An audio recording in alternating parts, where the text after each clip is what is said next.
हाय। कैसे हो? मस्त बढ़िया। आई होप कि आप लोग अच्छे होंगे और अपनी पढ़ाई अच्छे से कर रहे होंगे। तो आज की वीडियो में हम शुरू करेंगे नेक्स्ट चैप्टर पॉलिनोमियल्स। तो आइए वीडियो को शुरू करते हैं। देखिएगा, ये क्लास 6, 7, 8, 9, 10 के स्टूडेंट के लिए है। तो आप जिस भी क्लास में हैं आप इस वीडियो को देख सकते हैं। ठीक, तो आइए शुरू करते हैं। देखिएगा, मैं यहाँ पे बिल्कुल बेसिक से चलूंगा, बस आपको वीडियो के टिल द लास्ट तक बने रहना है। तो आइए देखते हैं। देखिएगा, पॉलिनोमियल्स। पॉलिनोमियल्स का मतलब क्या होता है? इसको हिंदी में बोलते हैं बहुपद। ठीक ना? बहुपद। पॉलिनोमियल्स क्या है कि दो वर्ड से मिलकर बना है। एक तो पॉली, पॉली पॉली का मतलब होता है बहु। बहु का मतलब बहुत, बहुत सारे। ठीक ना? और नोमियल्स का मतलब होता है नोमियल्स। नोमियल्स का मतलब होता है टर्म्स या पद। टर्म्स या पद। ठीक है? इन दोनों वर्ड से मिलकर क्या बनता है? एक बहुपद बनता है, पॉलिनोमियल्स बनता है। बस समझ में आया? यहां पे देखना कि मैं एक एक्सप्रेशन लिख रहा हूं। मैं मान लिया कि P X is equal to A N x raise to the power N plus A N minus one x raise to the power N minus one plus A N minus two x raise to the power N minus two plus A N minus three x raise to the power N minus three plus dot dot plus A raise to the power one x raise to the power one plus A zero X raise to the power zero. ठीक ना? ये एक expression लिखा गया है। अब इसको ये देखकर मत समझने लगना कि ये पहाड़ जैसा क्या दिख रहा है। कुछ नहीं है, यही एक एक्सप्रेशन है जो पॉलिनोमियल्स होती है। ठीक ना? अब कैसे होती है पहले देखिएगा ध्यान से कि यहाँ पे जो ए की वैल्यू होगी वो क्या होगी? Is not equal to zero होना चाहिए। अगर यहाँ पे मैं क्या करूँ कि जीरो लिख दूंगा, तो जीरो एक ऐसा हीरो होता है कि अगर कोई नंबर इससे टकराई तो उसको भी क्या कर देता है? वो जीरो बना देता है। बात समझ में आया? तो यहाँ पे ए की वैल्यू क्या होनी चाहिए कि is not equal to zero होना चाहिए। और देखो कि यहाँ पे एन क्या है। N N is equal to और नेचुरल नंबर। नेचुरल नंबर मतलब कि एन की वैल्यू कोई भी रख सकते हो, बट वो नंबर्स क्या होनी चाहिए? नेचुरल नंबर्स होना चाहिए। ठीक ना?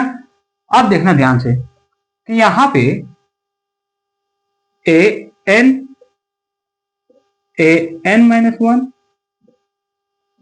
A N minus two A N minus three dot dot a one a zero, ये सब क्या है?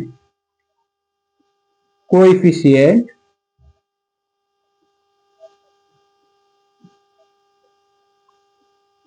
कोएफी coefficient of x raise to the power n x raise to the power N minus one x raise to the power N minus two x raise to the power N minus three x raise to the power one और है x raise to the power zero. मतलब क्या कि यहाँ पे जो A N है वो क्या है? यहाँ पे देखो, यहाँ पे जो ए एन है वो क्या है कि X raise to the power N का कोफिशियंट है। बात समझ में आया? ये कोफिशियंट है। ठीक, इसको बस ऐसे समझते जाना। ठीक, तो यहाँ पे ए एन क्या है कि ये इसके कोफिशियंट है। तो आप देखना कि पोलिनोमियल्स होता क्या है, पोलिनोमियल्स कहते किसे हैं। देखिएगा ध्यान से। Polynomials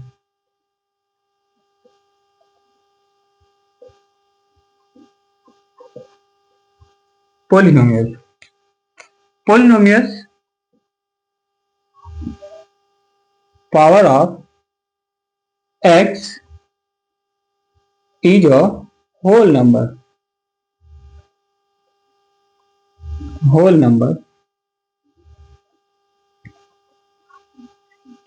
called a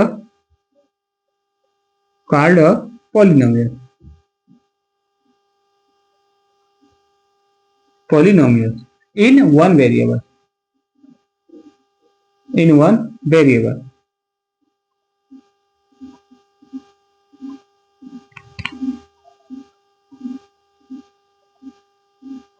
in one variable. यहाँ पे देखना कि मैं क्या बोला हूं कि पावर ऑफ x, मतलब कि x के पावर क्या होना चाहिए, एक होल नंबर होना चाहिए, तब वो एक्सप्रेशन क्या होगा, एक पोलिनोमियस होगा। नहीं होगा तो वो पोलिनोमियस नहीं होगा। मतलब क्या, होल नंबर होना चाहिए। जैसे देखो x raise to the power 2 plus 2x plus 3, ये क्या है, एक पोलिनोमियस है, ठीक ना। 3 टर्म्स का ये एक पोलिनोमियस है। तो यहाँ पे देखो कि यहाँ पे जो वेरिएबल्स हैं, वेरिएबल्स की पावर क्या होना चाहिए, होल नंबर। मतलब कि यहाँ पे देखो कि वेरिएबल्स है x और x के रेज टू द पावर 2 है, तो ये 2 क्या है, एक होल नंबर है, ठीक ना। यहाँ पे देखो x है ना, x के रेज टू द पावर क्या है, 1 है, जिसको हम लिखे नहीं है, लेकिन यहाँ पे जो 1 है ये भी क्या है, एक होल नंबर है। इसका मतलब क्या हुआ कि ये जो एक्सप्रेशन लिखा हुआ है वो एक क्या है, पॉलिनोमियल्स है। तो अच्छा, मैं एक क्वेश्चन पूछ रहा हूं, ये बताना कि x raise to the power 1 divided by x raise to the power 2 plus 3x plus 5, ये बताओ कि ये जो एक्सप्रेशन लिखा हूं ये नंबर्स क्या है, कि पॉलिनोमियल्स है कि नहीं है। तो ध्यान से देखिएगा, अगर हम क्या करते हैं कि ये जो फ्रैक्शन में डिनोमिनेटर में नंबर्स होती है, इसको जब हम ऊपर लेकर जाते हैं तो उसकी पावर क्या हो जाती है, नेगेटिव आ जाता है। मतलब कि इसको आप कैसे लिख सकते हो, इसको जब ऊपर लेकर जाओगे न्यूमिनेटर में तो क्या होगा, x raise to the power -2 plus 3x raise to the power 3x raise to the power 1 यहाँ पे, और 5 यहाँ पे। तो देखो x के पावर क्या है, 1 है, जो क्या है, एक वेरी होल नंबर है, ठीक। लेकिन यहाँ पे देखो कि x raise to the power -2 है, ये एक होल नंबर नहीं है, ये एक इंटीजर्स है। इसका मतलब क्या, ये जो एक्सप्रेशन है ये क्या है, पोलिनोमियल्स नहीं है। बात समझ में आया कि नहीं, बात समझ में आया कि नहीं। तो आप देखना ध्यान से, इसको मिटा दूं, अगर लिखना चाहते हो तो जरूर लिख लीजिएगा, ठीक। अब आइए मिटा दे रहा हूं, देखिए देखना ध्यान से। अगर मैं मान लूं कि ये जो 1 2 3 4 4 5 ये जो नंबर्स हैं ये क्या है, एक न्यूमेरिकल वैल्यू है, ठीक ना। न्यूमेरिकल वैल्यू है, इसलिए इसको क्या बोला जाता है, कांस्टेंट बोला जाता है, कांस्टेंट वैल्यू बोला जाता है, कांस्टेंट नंबर बोला जाता है, ऐसा लिख लो, कांस्टेंट नंबर, कांस्टेंट नंबर है। अब इनको कांस्टेंट नंबर्स क्यों बोला जाता है, क्योंकि ये नंबर्स क्या हो सकते हैं कि चेंज नहीं हो सकती हैं। जो नंबर्स चेंज नहीं होगी वो क्या होती है, कांस्टेंट वैल्यू होती है, कांस्टेंट नंबर होता है, ठीक ना। बट यहाँ पे देखो कि जो लेटर वाली नंबर्स है, जैसे मैं मान लिया a b x y z क ख, ये सब क्या है, ये सब नंबर्स एक क्या है, नंबर्स नहीं, ये सब लेटर्स क्या हैं, एक वेरिएबल्स है, वेरिएबल्स हैं, ठीक है, ये वेरिएबल्स हैं। अब इनको वेरिएबल्स क्यों बोला जाता है, क्योंकि इनकी जो वैल्यू रखी जाती है वो एग्जैक्ट वैल्यू नहीं होती है। मतलब कि यहाँ पे अगर मैं x की वैल्यू रखूंगा कि 1 है, तो कोई जरूरी नहीं है कि x की वैल्यू 1 ही होगा, x की वैल्यू 2 भी हो सकता है, 0 भी हो सकता है, -1 भी हो सकता है। बात समझ में आया कि नहीं। तो वो क्या है कि ये वेरिएबल्स होते हैं, बट ये जो न्यूमेरिकल वैल्यू होती है ये क्या कहलाती है, कांस्टेंट कहलाती है। जैसे देखना यहाँ पे ध्यान से कि मैंने लिखा 2x, ठीक, 2x raise to the power 2 मान लिया, नहीं तो मैं मान लिया यहाँ पे 3। यहाँ पे देखो कि ये एक क्या है, कि पोलिनोमियस है। अब क्यों है, क्योंकि जो वेरिएबल्स है ये वाला, वेरिएबल्स के पावर क्या है, 3 है, जो कि होल नंबर है, होल नंबर है। तो होल नंबर है तो इसलिए ये क्या हो गई, पोलिनोमियस हो गई। बट यहाँ पे देखना कि जो ये जो है x, इसको बोला जाता है कि वेरिएबल, वेरिएबल बोला जाता है। बट इसके आगे जो नंबर्स होती है मल्टीप्लाई में, इसको कांस्टेंट बोलोगे, कांस्टेंट, कांस्टेंट बोलोगे।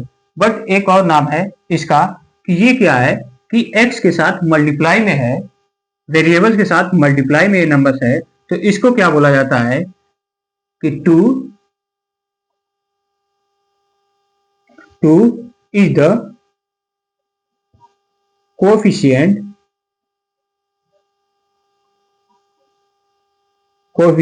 of x cube. ठीक ना, यहाँ पे देखो कि x क्यूब के पावर था ना, मतलब कि x raise to the power 3 था। तो इसके क्या है कि आगे ये जो न्यूमेरिकल नंबर्स है कांस्टेंट है, but x raise to the power 3 का ये कोफिशिएंट है। ठीक ना, इसको बोला जाता है क्या कि कोफिशिएंट, मतलब कि 2 क्या है कि 2 is the coefficient of x cube. बात समझ में आया? यहाँ पे समझ में आया कि नहीं कि जो भी नंबर्स होगा उसके अगर आगे जो नंबर्स होंगी वो क्या कहलाएंगे, उस नंबर्स का कोफिशिएंट कहलाएंगे। ठीक, तो यहाँ पे देखना, एक बताना हमको क्वेश्चन कि x raise to the power 2, इसमें कोफिशिएंट बताओ क्या होगा। तो इसमें एक्स स्क्वायर का कोफिशिएंट क्या होगा यहाँ पे, तो एक्स स्क्वायर का कोफिशिएंट क्या होगा, 1 होगा। अब 1 क्यों, तो यहाँ पे देखो ध्यान से कि एक्स स्क्वायर है, इसके आगे मैं क्या लिख सकता हूँ, 1 तो लिख सकता हूँ ना मल्टीप्लाई के साथ। तो यहाँ पे देखो कि इसके आगे 1 है ना मल्टीप्लाई के साथ, तो ये 1 है, तो ये क्या कहलाएगा, कोफिशिएंट कहलाएगा। किसका कहलाएगा, एक्स स्क्वायर का कोफिशिएंट कहलाएगा। बात समझ में आया कि नहीं, बात समझ में आया कि नहीं आया? तो अब चलते हैं हम नेक्स्ट टॉपिक पे। ठीक, तो इसको मिटा दे रहे हैं, देखिएगा।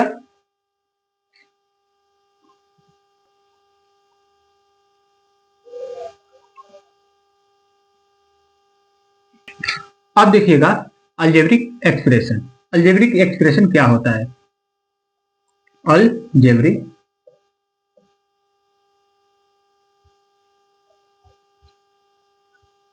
Expression.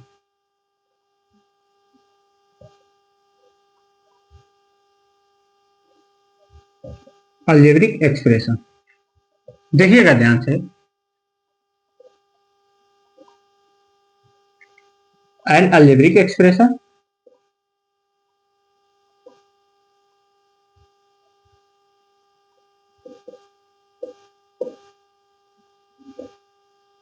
an algebraic expression which involve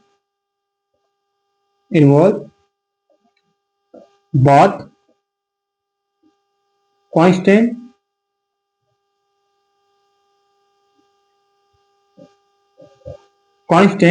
and variable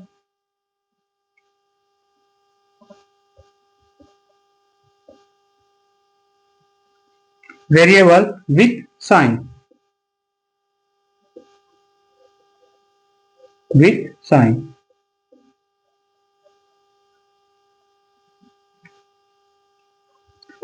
ठीक ना, यहाँ पे देखना कि ये अलजेब्रिक एक्सप्रेशन होता क्या है कि an algebraic expression which involve constant and variables with sign, मतलब कि जब कांस्टेंट और वेरिएबल्स साइन के साथ जब मिल जाते हैं, इन्वॉल्व होते हैं, वो क्या कहलाता है, अलजेब्रिक एक्सप्रेशन कहलाता है। जैसे देखना एग्जांपल से देखिएगा कि अगर मैं मान लिया 2x + 3, यहाँ पे देखो कि वेरिएबल्स है, वेरिएबल्स में क्या मिला है, एक कांस्टेंट मिला है, ये क्या कहलाएगा, एक अलजेब्रिक एक्सप्रेशन कहलाएगा। ठीक ना, बट यहाँ पे देखना, ध्यान देना कि ये जो अलजेब्रिक एक्सप्रेशन है ये प्लस साइन के साथ आया है, तो अलजेब्रिक एक्सप्रेशन है। बट अगर मैं कहूँ कि क्या ये एक्सप्रेशन एक पॉलिनोमियल है कि नहीं है, तो यहाँ पे कैसे बताओगे कि यहाँ पे देखना कि ये जो ये अलजेब्रिक एक्सप्रेशन है, इसमें जो वेरिएबल्स है, वेरिएबल्स की पावर क्या है जी, 1 है। पॉलिनोमियल्स में क्या पढ़े थे कि पावर ऑफ एक्स, मतलब कि वेरिएबल्स की पावर क्या होना चाहिए, एक होल नंबर होना चाहिए। जो 1 दिया है ये क्या है, एक होल नंबर है। इसका मतलब क्या हो गया कि ये जो एक्सप्रेशन है एक पॉलिनोमियल है, पॉलिनोमियल है। ठीक ना, अब देखो सेकेंड वाला देखना ध्यान से कि अगर मैं मान लू 1 डिवाइडेड बाई x + 2, अब ये जो एक्सप्रेशन है इसमें वेरिएबल्स है प्लस कांस्टेंट है, ये दोनों मिलकर क्या बनाएंगे, एक अलजेब्रिक एक्सप्रेशन बनाएंगे। बट मैं ये पूछ रहा हूं कि ये पॉलिनोमियल्स हैं कि नहीं। तो एक बार ध्यान देना ये जो पोलिनोमियस होगा तो इसमें जो वेरिएबल्स x है डिनोमिनेटर में, जब इसको न्यूमिनेटर में लेकर जाते हैं तो ये इसकी जो पावर होती है वो क्या हो जाती है, नेगेटिव हो जाती है। मतलब कि इसको कैसे लिख सकते हो, x raise to the power -1 + 2। ये एक एक्सप्रेशन है बट ये नॉट अ पोलिनोमियस, नॉट अ पोलिनोमियस। पोलिनोमियस ये नहीं होगा। बात समझ में आया, बात समझ में आया कि नहीं? अगर आपको मैं पूछ दूं कि बताओ कि अंडर रूट में x + 5 ये एक पोलिनोमियस है कि नहीं?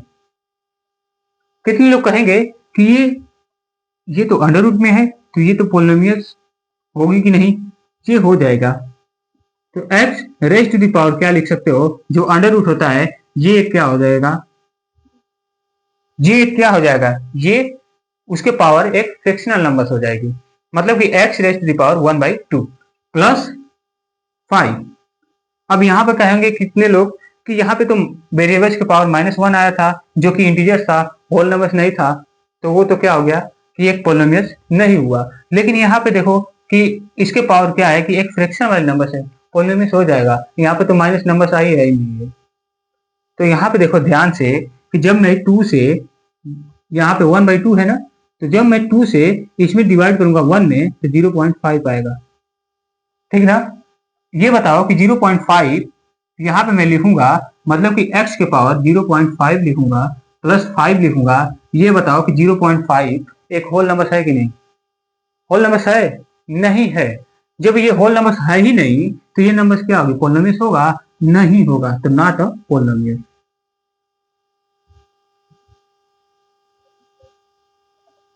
Not a पोलिनोमियस। मैं उम्मीद करता हूं कि आपको ये वीडियो अच्छी तरीके से समझ में आई होगी। तो मिलते हैं कल नेक्स्ट वीडियो में। तब तक के लिए खुश रहें, मस्त रहें और हाँ, अपनी पढ़ाई जरूर करते रहिएगा। ठीक, तो चलते हैं, कल मिलेंगे, बाय।